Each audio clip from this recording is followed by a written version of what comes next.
Hello and welcome to Victory JRF. आज की class yoga philosophy पर बेस्ड है। इससे पहले अगर आपने basics of philosophy, Sankhya philosophy के वीडियोस नहीं देखे हैं तो डिस्क्रिप्शन में दिए हुए लिंक्स पर जाकर देख सकते हैं। तो स्टार्ट करते हैं आज की क्लास। योगा फिलॉसफी से रिलेटेड स्क्रिप्ट्स और योगा की मीनिंग से। योगा फिलॉसफी की नींव महर्षि पतंजलि के द्वारा रखी गई थी। Yoga philosophy is profound by Maharshi Patanjali. इसके अलावा दो ऐसे और भी नाम है जिनका योगा फिलॉसफी में बहुत बड़ा रोल है, जैसे कि वास्यास और वकाफपति मिश्रा। वास्यास की स्क्रिप्ट योगा भाष्य और वकाफपति मिश्रा की स्क्रिप्ट तत्व वैशारदी योगा फिलॉसफी में बहुत ज्यादा इंपॉर्टेंट रोल रखती है। अब जानते हैं कि योगा आखिर है क्या। वेदांता में माना जाता है कि योगा यूनियन होता है। यूनियन कैसा? एक स्पिरिचुअल यूनियन। किसका किसका? इंडिविजुअल सोल का सुप्रीम सोल में, यानी कि आत्मा का ब्रह्मा में मिल जाना। ये जो स्पिरिचुअल यूनियन है इसे योग माना जाता है। पतंजलि का मानना था कि योगा एक स्पिरिचुअल एफर्ट होता है जिससे आप परफेक्शन हासिल करते हैं। इस पर अपने सेंस ऑर्गन्स को कंट्रोल करने में, अपनी ग्रॉस बॉडी, अपने माइंड, अपनी बुद्धि और अपने ईगो को कंट्रोल करने में परफेक्शन पाने के लिए जो स्पिरिचुअल एफर्ट किया जाता है या जो आध्यात्मिक प्रयास किया जाता है उसे ही पतंजलि ने योगा नाम दिया। पतंजलि की योगा सूत्रा एक ऐसी स्क्रिप्ट है जो सबसे पहली और सिस्टमैटिक स्क्रिप्ट मानी जाती है योगा की प्रेजेंटेशन के लिए, जिसमें योगा को थ्योरेटिकल के साथ साथ प्रैक्टिकल एस्पेक्ट्स के फॉर्म में भी दिखाया गया है। तो पतंजलि की योगा सूत्रा एक ऐसी बुक है जिसमें आप योगा के सैद्धांतिक एस्पेक्ट्स तो देखेंगे ही, साथ उनके प्रैक्टिकल एस्पेक्ट्स भी देखेंगे। पतंजलि की योगा सूत्रा को 4 पार्ट्स में ऑर्गेनाइज किया गया है: समाधि पद, साधना पद, विभूति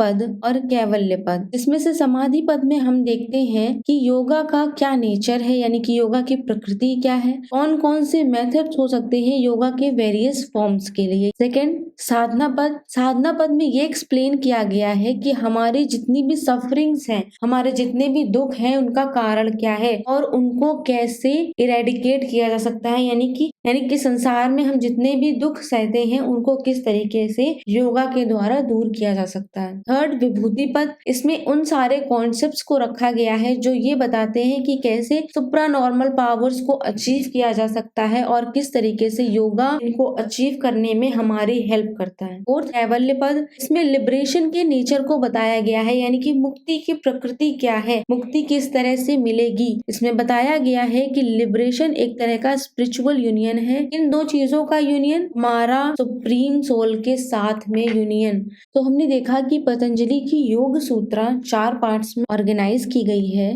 ये 4 पार्ट्स कौन कौन से हैं? पहला समाधि पद, दूसरा साधना पद, तीसरा विभूति पद और चौथा कैवल्य पद। इसके अलावा पतंजलि की जो योगा फिलॉसफी है या पतंजलि ने अपनी जो स्क्रिप्ट्स लिखी योगा सूत्रा, उसमें 8 फोल्ड पाथ्स भी बताए हैं जिनके थ्रू आप लिबरेशन पा सकते हैं या जिनके थ्रू आपको मुक्ति मिल सकती है। इसमें से पहला है यम, दूसरा नियम, तीसरा आसन, चौथा प्राणायाम, पांचवा प्रत्याहार, छठवां धारण, सातवां ध्यान, आठवां समाधि।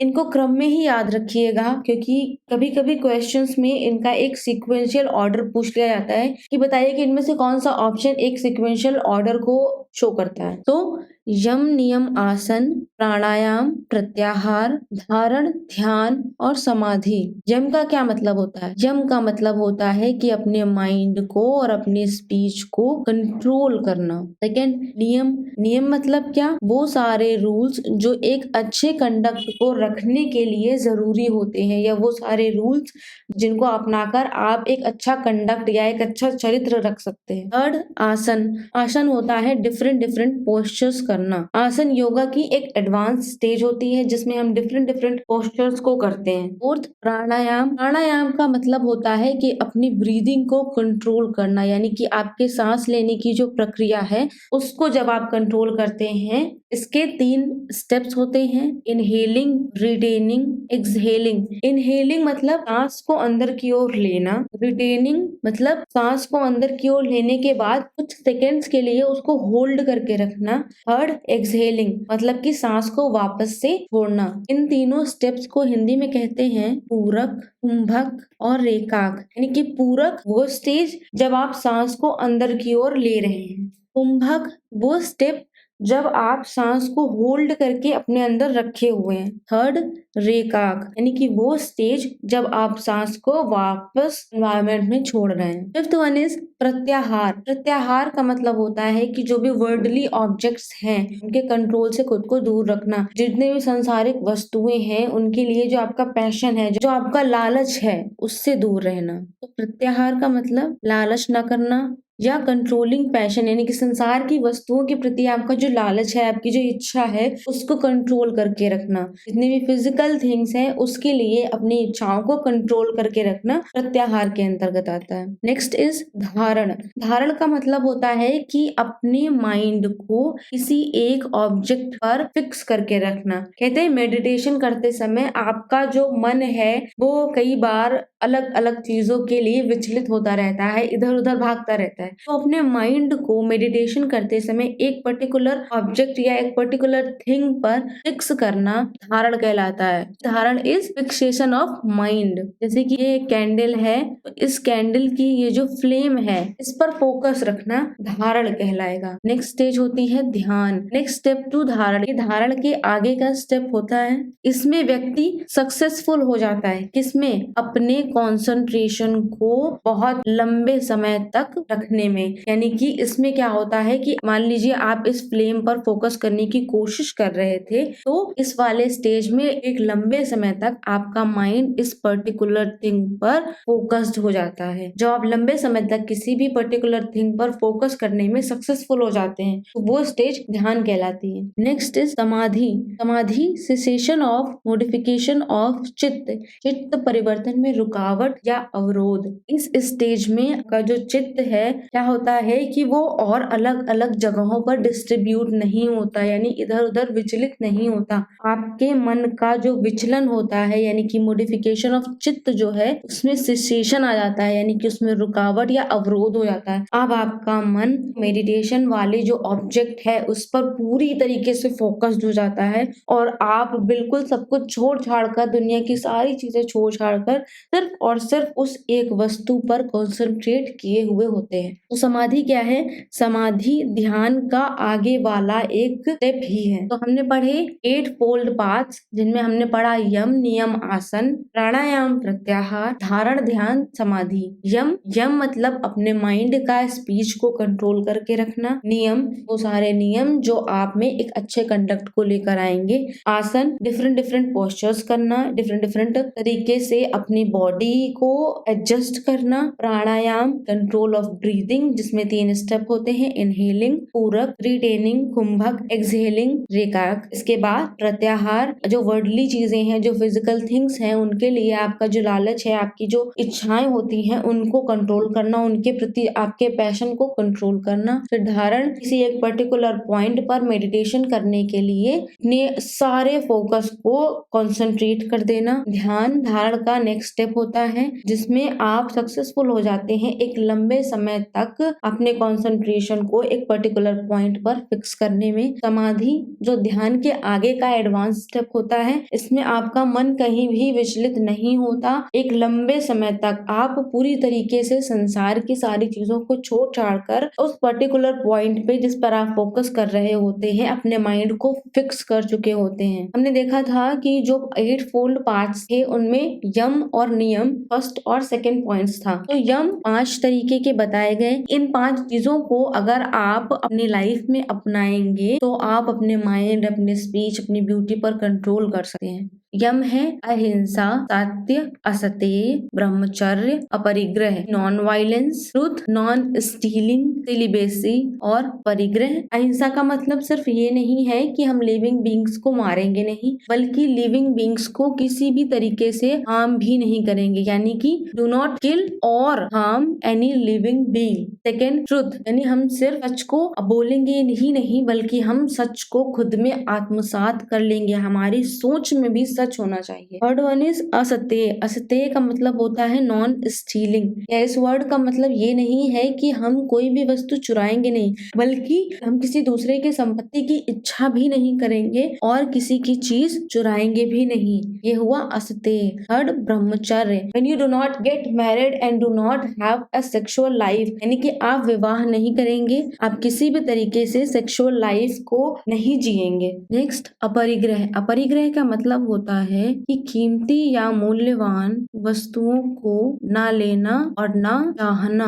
डू नॉट एक्सेप्ट, एक्सेप्ट भी नहीं करनी है और डिजायर भी नहीं करनी है। कौन सी चीजों की? जो कीमती हैं, जैसे कि गोल्ड है, डायमंड है, यानी कि जो हमारे जीवन जीने के लिए बहुत आवश्यक नहीं है, जो अननेसेसरी लेविशली थिंग्स हैं, जो भोग विलास की वस्तुएं हैं, उनसे खुद को दूर रखना है। वो ना हमें एक्सेप्ट करनी है और ना ही उनके लिए हमें डिजायर करनी है। नेक्स्ट हमने यम देख लिया, अब हमें देखना है नियम। तो 5 नियम बताए गए हैं योगा फिलॉसफी में। Cleanliness, contentment, power of tolerance, study, god is supreme, authority. Hindi में कहें तो सोच, संतोष, स्वाध्याय, ईश्वर, प्राणिधान। अब इनका मतलब क्या है? क्लीनलीनेस मतलब क्या है? सफाई। कैसी? इंटरनल भी और एक्सटर्नल भी। इंटरनल मतलब अपने मन में करुणा का भाव रखना, दूसरों से दोस्ती का भाव रखना, दूसरों के लिए दया का भाव रखना, किसी को तकलीफ ना पहुंचाना, किसी से ईर्ष्या ना रखना, किसी से किसी टाइप की जेलसी ना रखना, किसी को हर्ट ना करना। प्लस एक्सटर्नल मतलब कि नहाना धोना, हाथों की, नाखूनों की, बालों की सफाई। तो यहाँ पर बताया गया है क्लीनलीनेस मतलब कि इंटरनल और एक्सटर्नल दोनों तरीके की। सेकेंड कंटेंटमेंट या संतोष, यानी कि सेटिस्फाई रहना। आप जो भी हैं, आपके पास जो भी है, उसमें खुद को संतुष्ट रखना। थर्ड पावर ऑफ टॉलरेंस या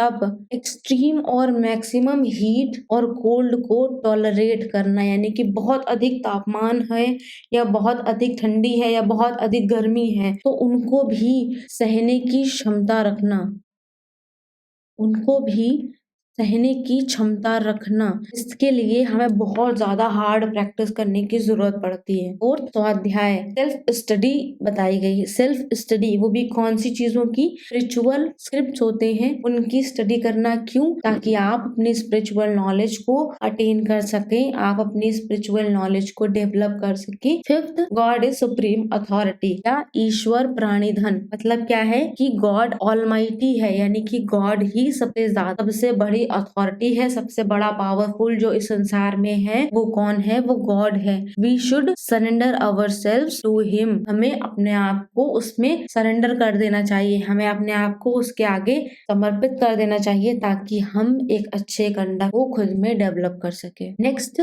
योगा फिलॉसफी में 5 तरीके के कलेश भी बताए गए। ये कहते हैं human being suffer because of modification of चित्त। अब ये चित्त क्या होता है, इसके बारे में हम आगे आने वाले स्लाइड में जानेंगे। योगा फिलॉसफी में कहा गया है कि जब चित्त में परिवर्तन होता है, उसकी वजह से दुख होते हैं, तो इनको कलेश कहा गया है योगा फिलॉसफी में। इनके 5 प्रकार बताए गए हैं। इग्नोरेंस, इगोइज्म, अटैचमेंट, अवर्जन या anger, clinging for long life and fear of death. या हिंदी में कहें तो अविद्या, अस्मिता, राग, द्वेष और अभिनिवेश। अविद्या कहा जाता है कि अविद्या ही सबसे पहला और सबसे इम्पोर्टेंट रीजन होता है कलेश का। अविद्या की वजह से हमें इगोइज्म पैदा होता है, यानी कि मैं वाली जो फीलिंग होती है वो अविद्या की वजह से आती है। उसी की वजह से अटैचमेंट होता है, जो फिजिकल थिंग्स हैं, जो मटेरियलिस्टिक चीजें हैं, उनके लिए या फिर सिर्फ चीजों के लिए ही नहीं बल्कि व्यक्तियों के लिए भी हमारे मन में अटैचमेंट आता है। उसकी वजह से भी हमें तकलीफ होती है, उसकी वजह से भी हम सफर करते हैं। नेक्स्ट अवर्जन, द्वेष, दूसरों से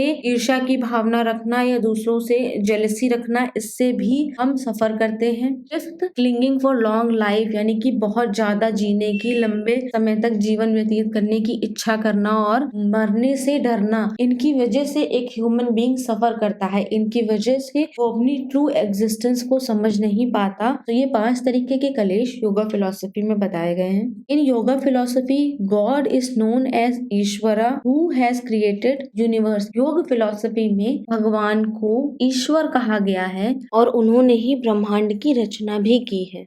Liberation in yoga philosophy is known as Kaivalya and one who attain it known as Kevali. Liberation को योगा फिलोसफी में कैवल्य कहा गया और एक व्यक्ति जो इसको हासिल कर लेता है उसको कैवली या केवली कहा गया है। अब हम देखेंगे कि चित्त क्या होता है और उसके कौन कौन से फॉर्म्स होते हैं। Samkhya philosophy describes inner self as a union of intellect, ego and mind. हमने देखा था कि सांख्य फिलोसफी में जो अंतःकरण था उसको तीन चीजों का कॉम्बिनेशन बताया गया या तीन चीजों का यूनियन बताया गया, बुद्धि, अहंकार और मनस। तो इसी अहंकार को योगा फिलोसफी में चित्त माना जाता है। Yoga philosophy consider this inner self as chitta. जो सांख्य फिलोसफी में हमने जिसको अंतःकरण के फॉर्म में पढ़ा था उसी को हम योगा फिलोसफी में चित्त मानते हैं। तो योगा फिलोसफी के अकॉर्डिंग क्या होगा, ये जो चित्त है ये तीन चीजों का सेट होगा या तीन चीजों का यूनियन होगा, बुद्धि, अहंकार और मनस। और योगा फिलोसफी की साइकोलॉजी में चित्त एक बहुत इंपॉर्टेंट एलिमेंट होता है।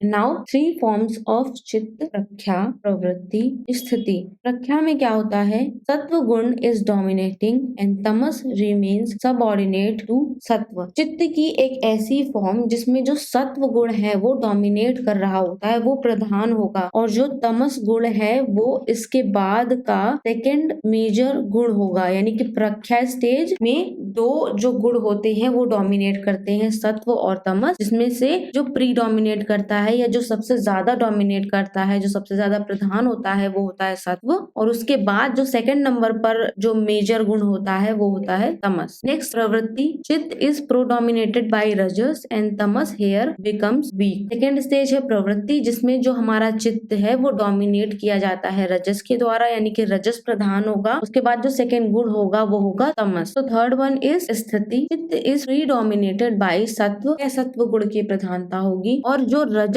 है वो सबऑर्डिनेट करे। तो अगर हम शॉर्ट में देखें, हमने चित्त की 3 फॉर्म पढ़ी, प्रख्या, प्रवृत्ति और स्थिति। फर्स्ट या प्रीडोमिनेट कौन सा गुण करेगा और सेकंड गुण या सबऑर्डिनेट यानी कि उसके साथ जो दूसरा मेन गुण होगा कौन सा होगा। तो प्रख्या में फर्स्ट क्या होता है, सत्व, और सेकंड होता है तमस। चित्त की स्थिति वाले फॉर्म में सत्व प्रीडोमिनेट करता है और जो सबऑर्डिनेट होता है वो होता है रज। I hope it is clear now. अब हम देखेंगे चित्त की 5 स्टेजेस जिनको चित्त भूमि भी कहा जाता है। तो चित्त की 5 स्टेजेस होती हैं, क्षिप्त, मुधा, विक्षिप्त, एकाग्र और निरुद्ध। इंग्लिश में कहें तो रेस्टलेस, टॉर्पिड, डिस्ट्रैक्टेड, कॉन्सेंट्रेटेड और रिस्ट्रिक्टेड। क्षिप्त स्टेज या रेस्टलेस की बात करें तो जो हमारा चित्त होता है वो बहुत ज्यादा डिस्ट्रीब्यूटेड होता है, यानी कि हमारा जो चित्त है वो विचलित होता है और जो वर्ल्डली ऑब्जेक्ट्स हैं या जो फिजिकल मटेरियलिस्टिक चीजें हैं उनकी तरफ बहुत ज्यादा अटैच्ड होता है। नेक्स्ट स्टेज है मुधा या टॉर्पिड। इसमें तमस डोमिनेट कर रहा होता है बाकी के 2 गुण सत्व और रजस के ऊपर, यानी कि हमने 3 गुण पढ़े थे प्रकृति के, सत्व, रजस और तमस। तो ये जो स्टेज होती है टॉर्पिड या मुधा, इसमें तमस, सत्व और रजस इन दोनों पर डोमिनेट कर रहा होता है। थर्ड, विक्षिप्त या डिस्ट्रैक्टेड। इसमें सत्व गुण डोमिनेट कर रहा होता है बाकी के दोनों गुणों पर। टॉर्पिड स्टेज में तमस डोमिनेट कर रहा होता है जबकि डिस्ट्रैक्टेड स्टेज में सत्व डोमिनेट कर रहा होता है। फिर आता है एकाग्र या कॉन्सेंट्रेटेड। इसमें जो हमारा चित्त होता है वो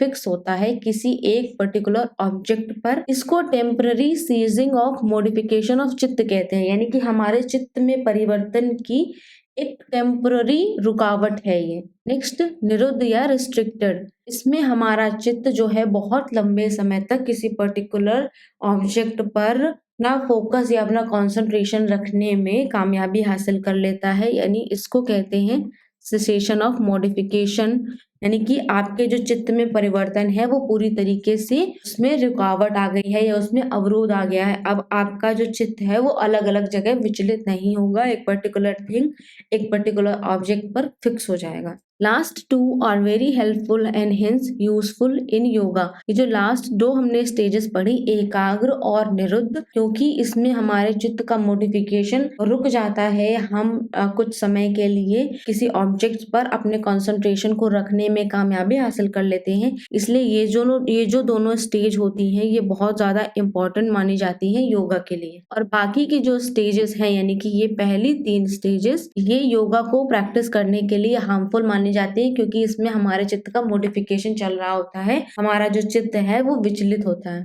और इन तीनों को भी रिमूव किया जाता है। कैसे? प्रैक्टिस के द्वारा आप इन तीनों स्टेजेस को रिमूव कर सकते हैं। तो नाउ अब एक क्विक रिवीजन देख लेते हैं कि हमने क्या क्या पढ़ा। हमने देखा कि योगा फिलॉसफी प्रोफाउंड की गई है पतंजलि के द्वारा। योगा फिलॉसफी के लिए दो इम्पोर्टेंट स्क्रिप्ट्स कौन कौन सी हैं? व्यास की योगा भाष्य और बकावती मिश्रा की तत्व वैशारदी। इसके अलावा पतंजलि की योगा सूत्रा जो सबसे ज्यादा इम्पोर्टेंट स्क्रिप्ट है योगा फिलॉसफी के लिए, क्योंकि ये पहली और सिस्टमेटिक अथॉरिटेटिव प्रेजेंटेशन है योगा की, थ्योरेटिकल और प्रैक्टिकल दोनों एस्पेक्ट्स में। वेदांत में कहा गया है योग एक स्पिरिचुअल यूनियन होता है। किसका? इंडिविजुअल सोल का, सुप्रीम सोल के साथ। योग सूत्रा को 4 पार्ट्स में ऑर्गेनाइज किया गया है। समाधि पद, साधना पद, विभूति पद, कैवल्य पद। समाधि पद जिसमें कि योगा का नेचर और उसके मेथड बताए गए हैं। साधना पद जिसमें कि हमारे दुखों का कारण और उनको कैसे दूर किया जा सकता है ये बताया गया है। विभूति पद जिसमें बताया गया है कि कैसे हम योगा के द्वारा अपनी सुप्रा नॉर्मल पावर्स को अचीव कर सकते हैं, यानी कि अपना जो हाईएस्ट लेवल है उसे अचीव कर सकते हैं। उसके बाद कैवल्य पद जिसमें कि लिबरेशन के नेचर को और स्पिरिचुअल यूनियन को बताया गया है। नेक्स्ट हमने देखा 8 फोल्ड पार्ट्स, यम, नियम, आसन, प्राणायाम, प्रत्याहार, धारण, ध्यान और समाधि। फिर हमने देखे 5 नियम, cleanliness, contentment, power of tolerance, study, god is supreme authority.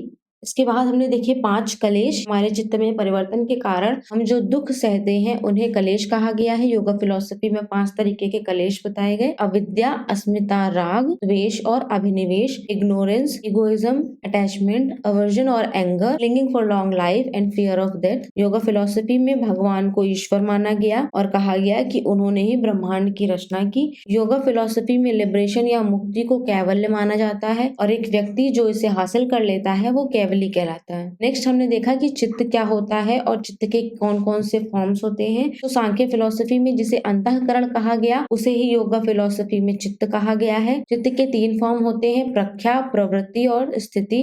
Next हमने देखा 5 स्टेजेस चित्त की जिनको चित्त भूमि कहा जाता है, क्षिप्त, मुधा, विक्षिप्त, एकाग्र और निरुद्ध। जो लास्ट के ये दो हैं, एकाग्र और निरुद्ध, इनको योगा में बहुत ज्यादा इंपॉर्टेंट माना जाता है और स्टार्टिंग की 3 स्टेजेस योगा प्रैक्टिसिंग के लिए हार्मफुल मानी जाती हैं। हालांकि इन तीनों स्टेजेस को दूर किया जा सकता है योगा की प्रैक्टिस करके।